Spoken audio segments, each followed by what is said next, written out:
Ուզում եմ ձեզ բոլորիդ հիշեցնել նաև, որ Հայաստանի Հանրապետությունում բանտերում բացառապես իրենց քաղաքական հայացքների համար անազատության մեջ են գտնվում շուրջ 6 տասնյակ քաղբանտարկյալներ։ Նրանց բոլորի հետևում պատմություններ են, ընտանիքներ, մայրեր, կանայք, զավակներ, եւ վստահ եմ, սա բոլորի համար պատվաբեր փորձություն է։ Նրանց բոլորի անունները արժանի է հիշատակման։ Ես հիմա կընթերցեմ դրանք։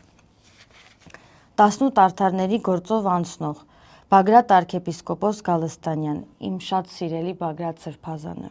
Լիդիա Մանթաշյան, Մովսես Շարբաթյան, Տիգրան Գալստյան, Արմեն Ալեքսանյան, Իգոր Սարգսյան, Միհրան Մախսուդյան, Արման Իսրայելյան, Տիգրան Թոփալյան, Արա Ռոստոմյան, Արցախի համար ընկած հերոս Հակոբ Ռոստոմյանի հայրը, Հայկ Շահնազարյան, Կարո Օկոմուշյան, Արսեն Ղազարյան, Վահագն Չախալյան, Արցախի ազգային ժողովի պատգամավոր Դավիթ Գալստյան, Հայաստանի Հանրապետության ազգային ժողովի պատգամավոր Արթուր Սարգսյան, Բարերար Սամվել Կարապետյան,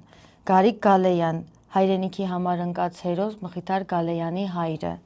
Արսեն Ղուկասյան, անհետ կորած զինծառայող Սարգիս Ղուկասյանի հորեղբայրը, համանքապետեր Դավիթ Համբարձումյան, Վարդան Ղուկասյան, նաև մոտ 30 գյումրեցիներ, որոնց անունները ցավոք հայտնի չեն, Անդրանիկ Չամիչյան, նույն ստրայքբոլի գործով անցնող երիտասարդը,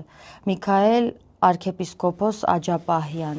Վեհապար Հայրապետի եղբայրը Գևորգ Ներսիսյան, Վեհապար Հայրապետի եղբոր որդին Համբարձում Ներսիսյան, Տեր Գարեգին քահանա Արսենյան, Մկրտիչ եպիսկոպոս Պրոշյան եւ դե Վազգեն Սաղաթելյան ու Նարեկ Սամսոնյան։ Ինչպես արդեն ասացի, այս անունները զուտ անուններ չեն, դրանց տակ կան պատմություններ, ընտանեկան զրկանքներ, կարոտ, սպասում եւ պայքար։